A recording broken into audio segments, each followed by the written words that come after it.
Trump-Modi meet at ASEAN summit in Malaysia can remove irritants in Indo-US ties. Officials of both countries are working hard to make one-on-one talks a success. Author, Nitya Chakrabarti.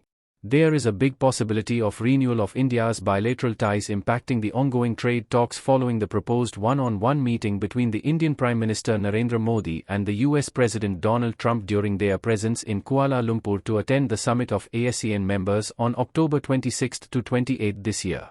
2 weeks are still left for the summit. There has been no official confirmation from the Indian Foreign Ministry about the travel plans of the PM Narendra Modi, but the host Malaysian Prime Minister Anwar Ibrahim has confirmed the attendance of both the PM Narendra Modi and US President Donald Trump at the summit. The Chinese President Xi Jinping, however, will not be attending. China will be represented by the Prime Minister Li Qiang.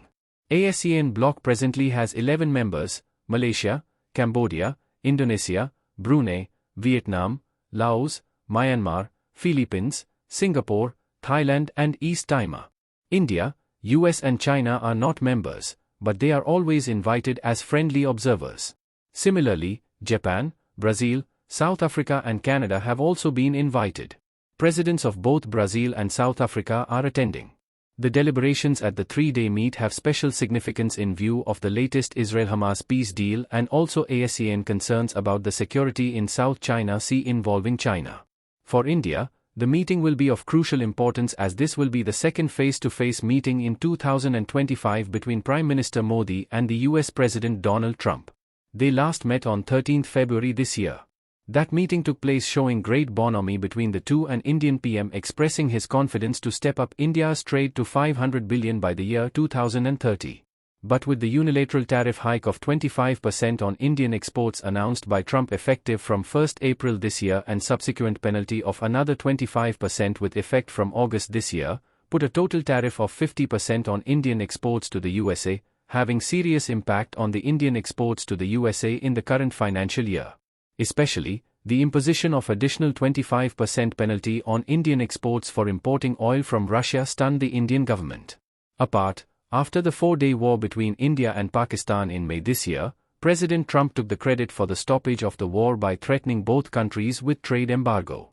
This was resented by the Indian Prime Minister who took the position that India agreed to the ceasefire on its own without any interference from any outside power following the appeal of battered Pakistan. The issue of Trump's role in stopping India-Pakistan war still is ragging. Trump must have mentioned it nearly 50 times in the last 5 months since the ceasefire on 10 May this year. Even this was mentioned by him last week while bidding for Nobel Peace Prize, which finally was denied to him this year. Political analysts of the evolving turbulent India's bilateral relations have noted that the Indian Prime Minister has gradually diluted his strong anti-US position in the last 1 week and has started giving signals of wooing Trump, which has become embarrassing for the Indian Foreign Ministry. Modi talked to Trump immediately after the Israel-Hamas deal was announced and congratulated him on the success of his historic Gaza peace plan. But more important was that the Indian PM crossed all diplomatic limits in praising the leadership of the Israel Prime Minister Benjamin Netanyahu. This was meant to be on the good books of Trump. Narendra Modi's anxiousness to woo the US president further was evident on Thursday when he took to X twice in congratulating Trump. In all such posts, it was apparent that the Indian PM was trying again to get back to the good books of the president as he was before the beginning of the trade war in April this year. The coming meeting in Kuala Lumpur is being held in this context, a bit changed from Indian PM's diplomatic stance at the SCO summit and his bilateral meet with the Chinese President Xi Jinping on 31 August in Tianjin this year. If diplomatic sources are to be believed, the US State Department officials have been consistently impressing on the Indian Foreign Ministry that only a direct meet of PM Modi and President Trump can help in removing the irritants.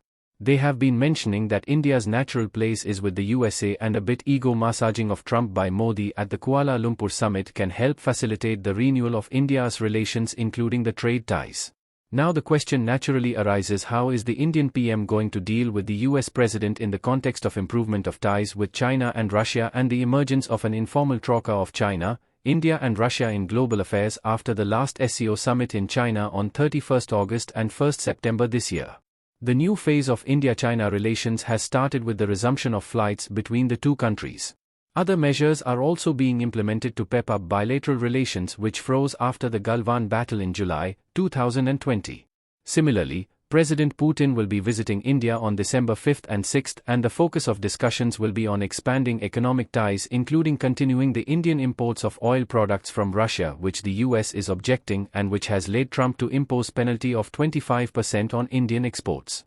Trump has been consistently focusing on this Indian oil import angle by saying even India, through Russian oil imports, is financing Putin's Ukraine war.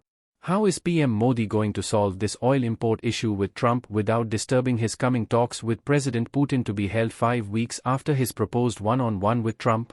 As regards Trump, his visit to Kuala Lumpur for the ASEAN summit will be the first time the US president has visited Malaysia in a decade. Barack Obama visited in 2015, and now Trump is visiting as the leader who has brokered peace in many regions, the latest being the Gaza peace deal. Similarly, Malaysian Prime Minister Anwar Ibrahim has also brokered the peace deal between Cambodia and Thailand and has got appreciation from Trump.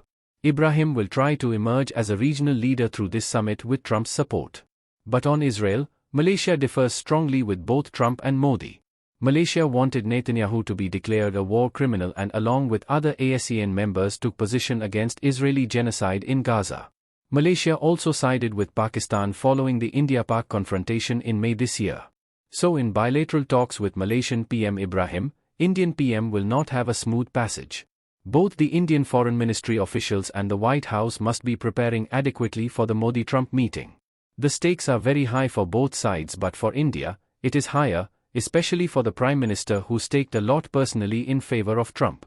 That was why Trump's behavior after April this year shocked him. But in politics, these shocks happen, and the people in power have to tackle such sudden developments with statesmanship and vision. In the changing dynamics of global geopolitics, it is to be seen how Prime Minister Narendra Modi takes care of the national interests by strongly defending the strategic autonomy of India in his coming meeting with the US President, while not disturbing the process of improvement of India's bilateral relations with China and Russia.